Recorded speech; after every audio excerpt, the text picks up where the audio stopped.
Vítajte v našej literárnej kaviarni. Veľmi ma teší takáto vysoká účasť. Dnes nám ju prišiel do cestovateľského módu navodiť, alebo do cestovateľského duchu navodiť vzácny hosť Vladimír Benčík.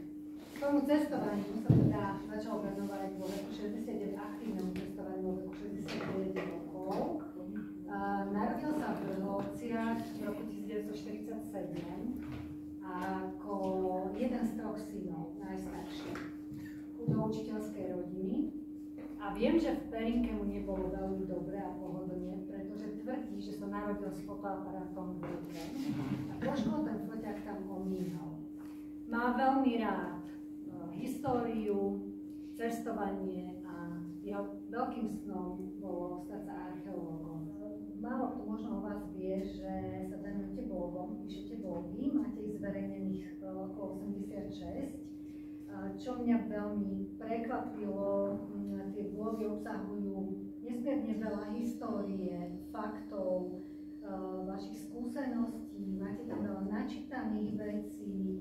Ale sú dlhé a to proste neviem písať krátko. Ako máte spätnú väzbu od čitateľov?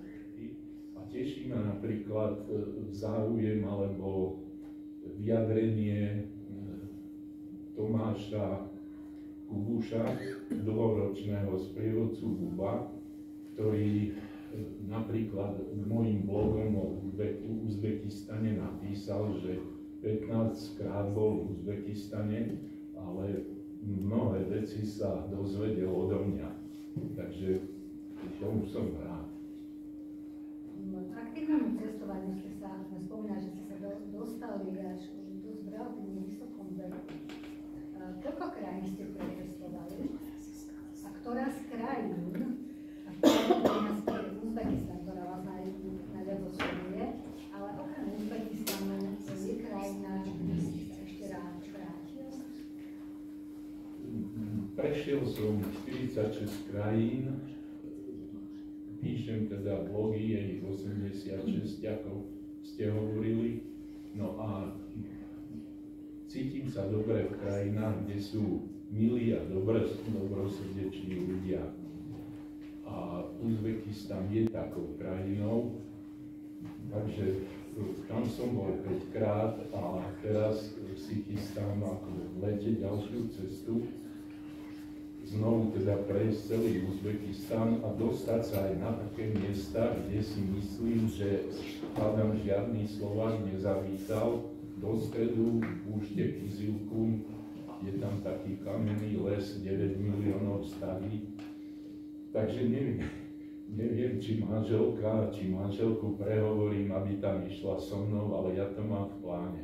Je poslednú otázočku, ktorou vás budem ešte otravovať, je, ako to vníma rodina, toto vaše cestovanie. Beriete manželku stále so sebou, alebo...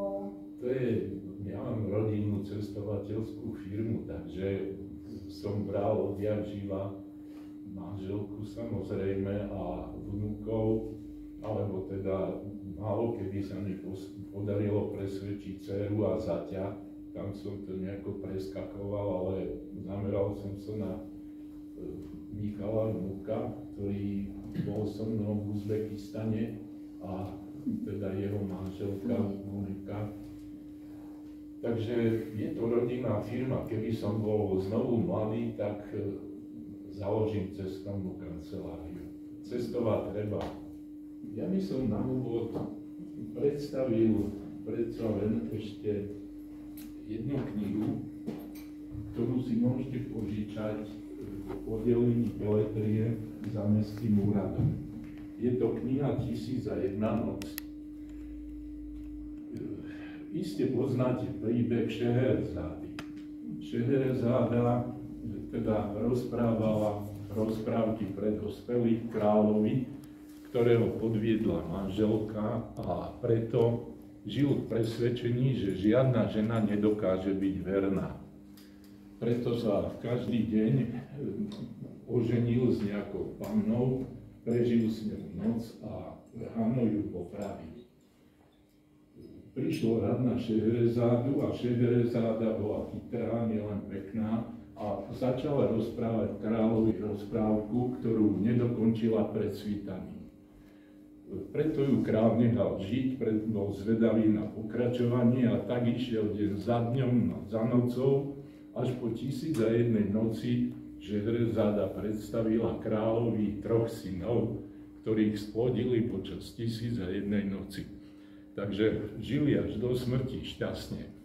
Keď budete čítať túto knihu, tak sa dostanete do imaginárneho sveta. Imaginárneho sveta kupolí Kirkisových na mešitách, medresách.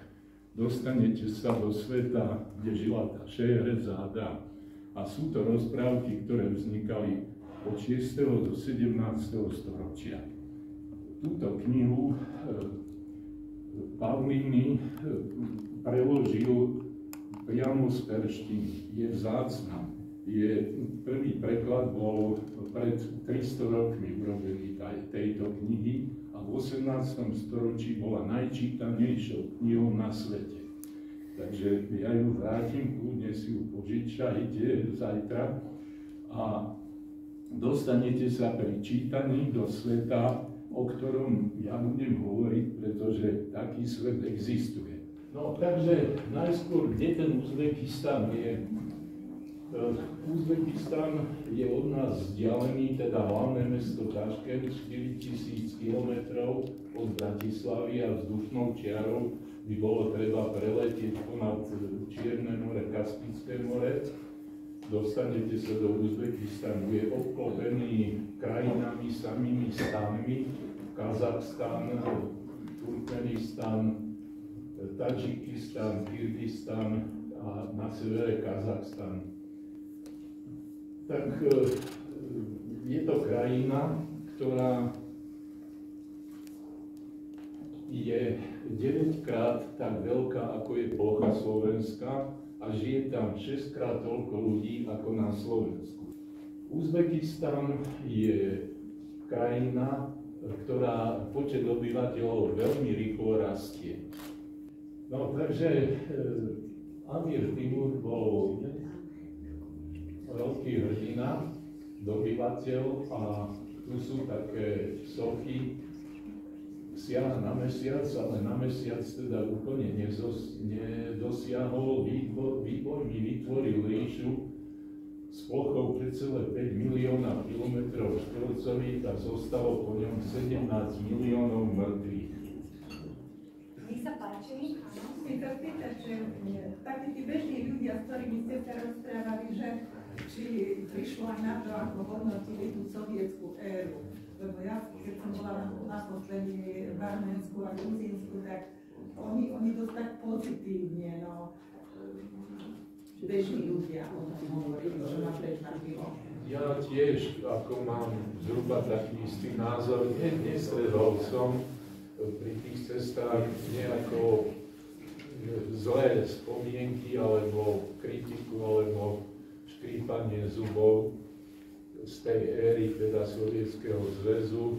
Skôr teda sa našli takí pionierskí hrdinovia Arteka a tak, ako tie pionierské tábory, tak to nejako ešte dožíva, alebo medzi tými žijúcimi. Ja by som to teraz tak oficiálne ukončila a budeme teda pokračovať v máji. Ale predtým, ako dnešné stretko, ešte môžete sa s pánom Benčikom rozprávať, popri kávičke, obslúžte si, nech sa páči, by som vás veľmi rada pozvala 14.